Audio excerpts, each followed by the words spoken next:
Hi everyone, my name is Karen Ding. Some of you may have seen my name on the MCA official account.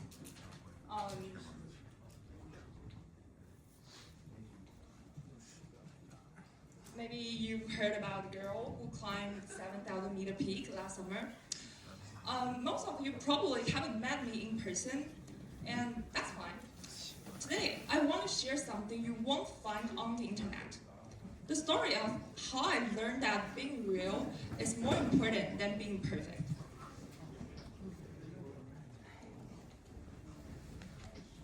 So, there was a time when I was obsessed with being perfect.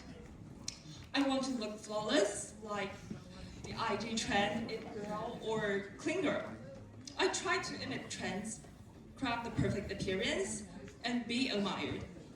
I wanted everything to look flawless, like perfect grades, perfect behavior, or perfect appearance.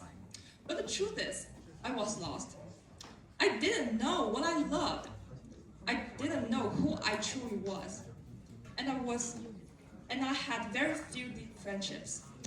Everything looked perfect on the outside, but inside, I felt disconnected. A friend once said to me, "You seem perfect, but it feels like you are hiding something. I can't really get to know you." So that really hit me hard. I realized that perfection was keeping me from connection and from discovering who I truly am. Things changed when I started putting myself in places where I had to be real.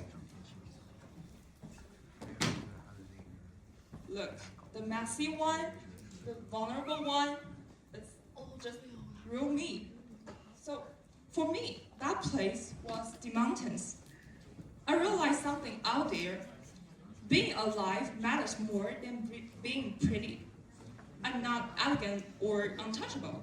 I'm wild, I'm energetic, I'm alive.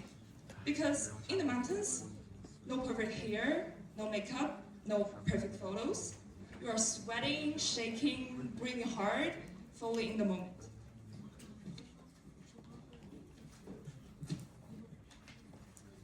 Just the real you. And that's where I felt the most confident.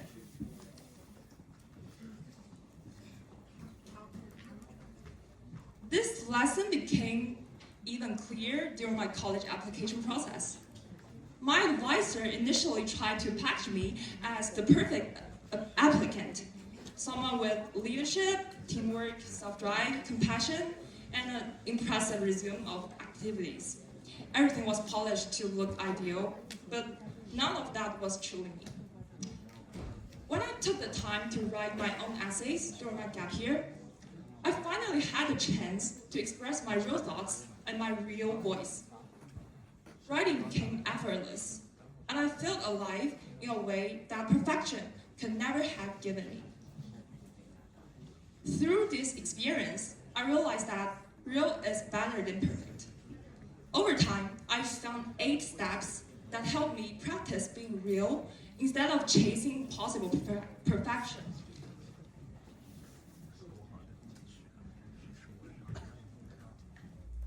So, step 1 is recognizing the negative impact of perfectionism. At first, perfectionism feels like protection, like a shield, but over time, I realized it was actually a cage.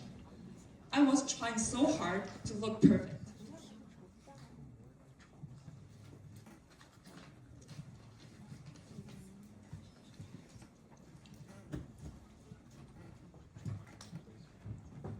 Like my grades, my activities, my appearance, but inside I feel anxious, disconnected, and honestly a little empty.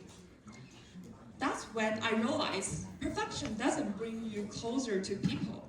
It pushes them away. And that was just the beginning. To really push myself and be real, I needed to step into things that weren't comfortable.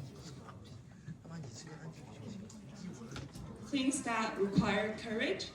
That's when I found the mountains, and they became my classroom.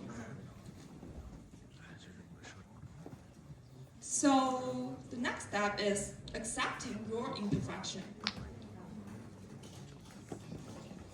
The first time I tried ice climbing, I was not good. My coordination, bad. My flexibility, also bad. But I still climb. Because accepting your imperfections doesn't mean giving up. It means you start anyway. And strangely, the more I accept my weakness, the stronger and more confident I became. After that is setting realistic goals. Perfectionism makes you want everything at once. But I learned to slow down. Instead of trying to do everything perfectly, I focus on one small thing at a time. One move, one technique, one step. And that's when progress started to feel real.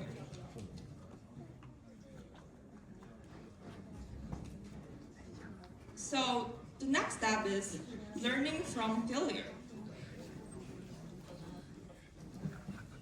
Climbing taught me this very clearly.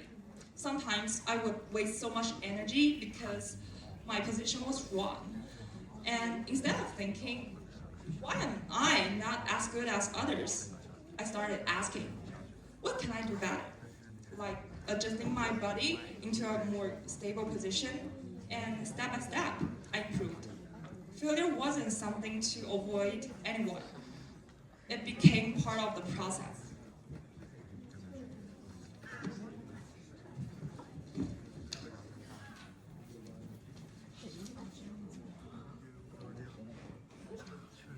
Next, change your self-talk. Perfectionism comes with a very loud inner voice, like, I'm not good enough, I should be better. Wait, I have to change that. So I start telling myself, I'm learning, I'm empowering, this effort counts. And that shift changed everything.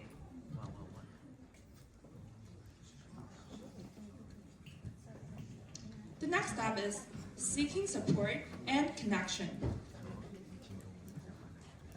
At the beginning, I struggled a lot, but the people around me, my coach, my teammates, they didn't judge me. They helped me, they shared tips, encouraged me, and stayed with me through the hard parts. And I realized when you stop trying to be perfect, you actually start connecting with people. So the last and the most important step is change your behavior patterns. I also started doing things differently, trying things without overthinking, taking action, even if I might fail. Focusing on the experience, not the outcome. And slowly, I stopped chasing perfect results and started enjoying the process itself. To wrap up, real beats perfect. Your worth isn't measured by a flawless image or achievements. It's measured by your courage to be authentic, your willingness to face challenges, and your commitment to grow as yourself. You don't have to be perfect. You just have to be real. Okay, thank you.